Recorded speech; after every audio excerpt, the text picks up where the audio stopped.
जय हिंद साथियों, कैसे हैं आप सब। स्वागत है आपका एक बार फिर आपके अपने YouTube channel Shri Shyam class में। जी हाँ साथियों, सबसे बड़ा जो टॉपिक है आपके रेट 2025 की पात्रता परीक्षा में रेट के टीचिंग मेथड की अगर बात करें तो सबसे बड़ा टॉपिक है साथियों।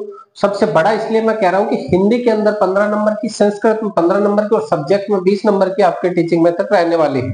तो कुल मिलाकर के मोटा मोटी बात करें तो 45 से 50 नंबर का टीचिंग मेथड का सब्जेक्ट है। और साथियों सबसे बड़ा कंफ्यूजन रहता है, तो उसी कंफ्यूजन को मैं यहाँ पर दूर करने वाला हूँ साथियों। ये अपने सिर्फ अभी फर्स्ट लेवल की है टीचिंग मेथड, अपन लेवल सेकंड की भी बात करेंगे। हिंदी और संस्कृत लेवल फर्स्ट और सेकंड में पूरी टीचिंग मेथड है जैसी है साथियों। तो यहाँ पर साथियों अगर मैं बात करूं तो मैं आज आपके सामने पूरा चिट्ठा खोलने वाला हूँ टीचिंग मेथड का, कि किस टॉपिक से कहां पर पढ़ना है, क्या वही टॉपिक आगे के टाइम में भी है। देखो सबसे इंपॉर्टेंट है अपने एक विश्लेषण होना चाहिए आपके पास सब्जेक्ट का, क्या पढ़ना है, कितना पढ़ना है, कैसे पढ़ना है। साथियों ध्यान देना, तीन शब्द होता है, क्या पढ़ना है, कैसे पढ़ना है और कितना पढ़ना है। क्या पढ़ना है, टीचिंग मेथड पढ़ना है। कैसे पढ़ना है वो मैं आपको बताने वाला हूं, और कितना पढ़ना है वो भी आप जब वीडियो देखोगे पूरा उसके बाद में आपको पता चल जाएगा कि अपन को सिर्फ इतना सा ही पढ़ना है और 50 नंबर क्लियर हो सकते हैं आपके।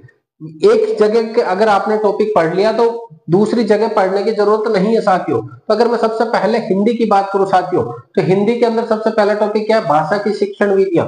यहाँ पे ध्यान देना, टीचिंग मेथड शिक्षण की विधियां है, तो वही शिक्षण की विधियां संस्कृत में भी है साथियों। तो दोनों में से एक जगह अगर आपने अच्छे से पढ़ ली साथियों तो बार बार पढ़ने की जरूरत नहीं है।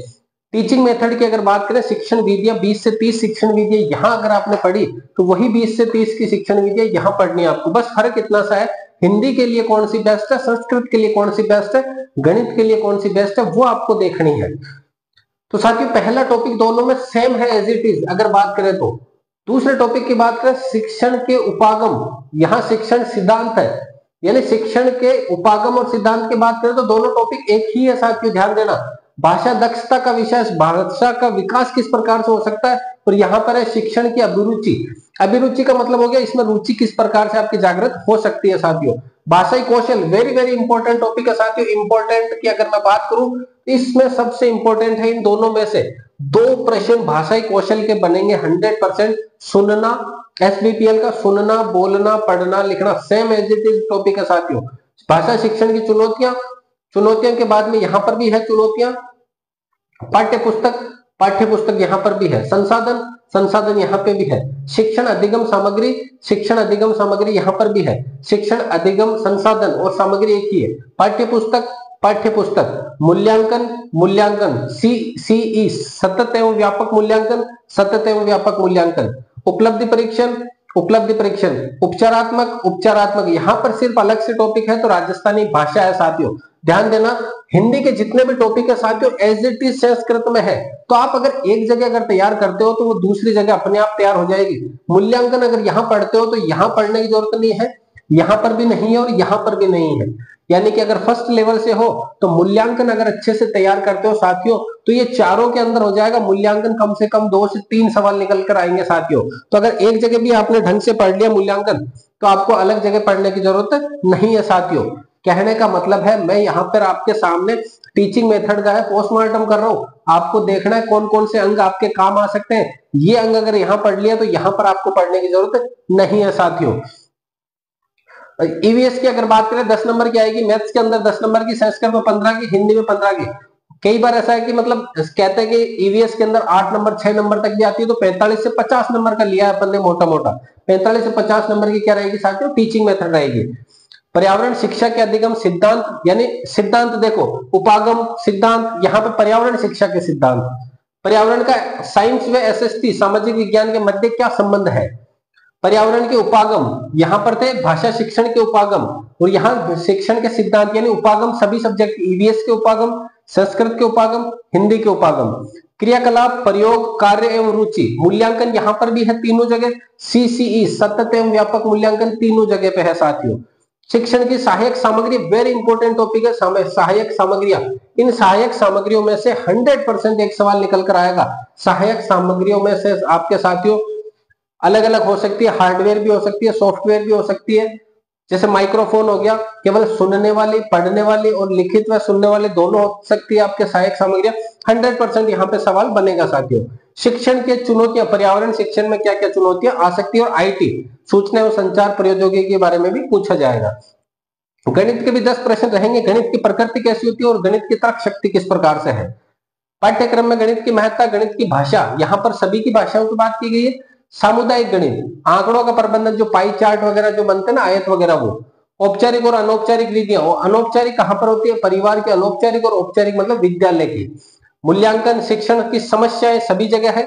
निदानात्मक, उपचारात्मक शिक्षण, देखिएगा साथियों, अगर निदानात्मक उपचारात्मक शिक्षण एक जगह पढ़ लिया आपने तो तीनों जगह पढ़ने की जरूरत नहीं पड़ेगी साथियों। तो साथियों कहने का मतलब इतना ही है, पहले तो ऐसे पोस्टमार्टम बनाओ कि ये अपना टीचिंग मेथड है, ये अपना पूरा का पूरा क्या है, टीचिंग मेथड का है। इसमें से अगर मैंने यहाँ ये टॉपिक क्लियर करा तो मेरा अपने आप ये टॉपिक क्लियर हो रहा है सर। अगर मैंने उपागम यहाँ पढ़े तो मेरे उपागम आगे के अपने आप तैयार हो रहे हैं। भाषाई कौशल यहाँ पढ़ा तो दोनों में एक साथ क्लियर हो रहा है। पाठ्य पुस्तक यहाँ पढ़ी तो यहाँ वाले भी क्लियर हो रही है। बस फर्क इतना रहेगा, जब संस्कृत का अटेंड करने बैठो तो संस्कृत को माइंड में रखना है, जब हिंदी अटेंड करने बैठो तो हिंदी को माइंड में रखना है।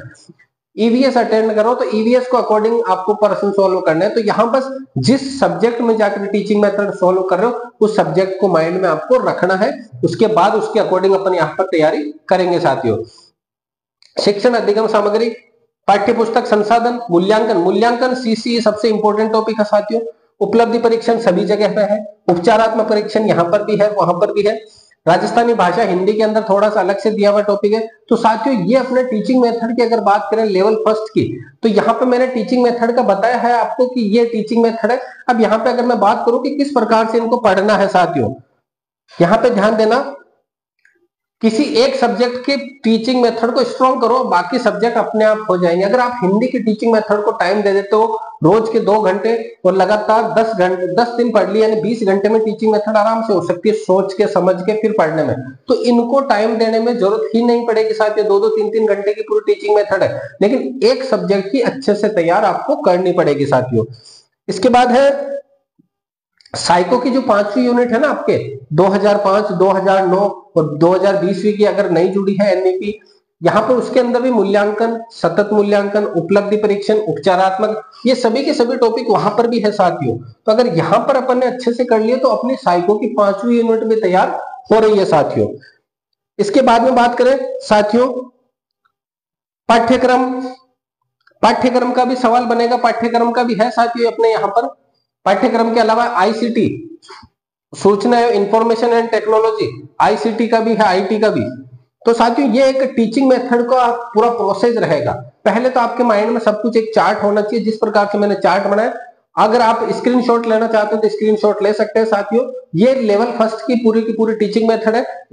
इसी प्रकार अगर लेवल सेकंड की आपको टीचिंग मेथड क्लियर करनी है साथियों, तो लेवल सेकंड के भी इसी प्रकार से हिंदी और संस्कृत एज इट इज है पूरी की पूरी। अगर मैथ साइंस से हो तो मैथ साइंस की लिखना है, और अगर एसएसटी से हो तो एसएसटी की लिखना है। फिर कंपैरिजन करना है साथियों कि मैथ साइंस का कौन सा टॉपिक आपके पहले आ चुका है, मूल्यांकन सीसी सब कुछ वहां पर रहेगा साथियों। इसी के द्वारा एसएसटी की भी टीचिंग मेथड देखनी है आपको कि एसएसटी की इनमें से कौन से टॉपिक है जो सिमिलर है। अगर इस सिमिलर टॉपिक को अच्छे से तैयार करते हो तो वो एक टॉपिक 4 जगह पे तैयार हो रहा है साथियों। मूल्यांकन सबसे बड़ा रोल अदा करेगा। मूल्यांकन 2 से 3 सवाल निकल के आएंगे एग्जाम में।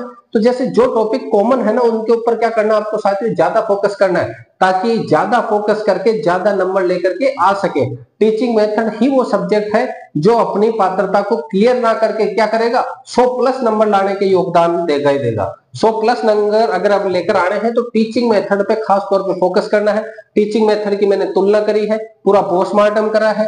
तो साथियों यहां पर मैंने मेरी तरफ से पूरा कोशिश करी है कि आपके दिमाग में एक जो 50 प्रश्नों का थॉट है कि टीचिंग मेथड हार्ड है, उसको मैंने सरल बनाने की कोशिश करी है। आशा करते हैं कि आपको क्लास पसंद आई होगी। अगर क्लास पसंद आई है तो लाइक और शेयर करने में कंजूसी बिल्कुल भी ना करें, और पहली बार चैनल पे जुड़े तो चैनल को सब्सक्राइब जरूर कीजिएगा साथियों।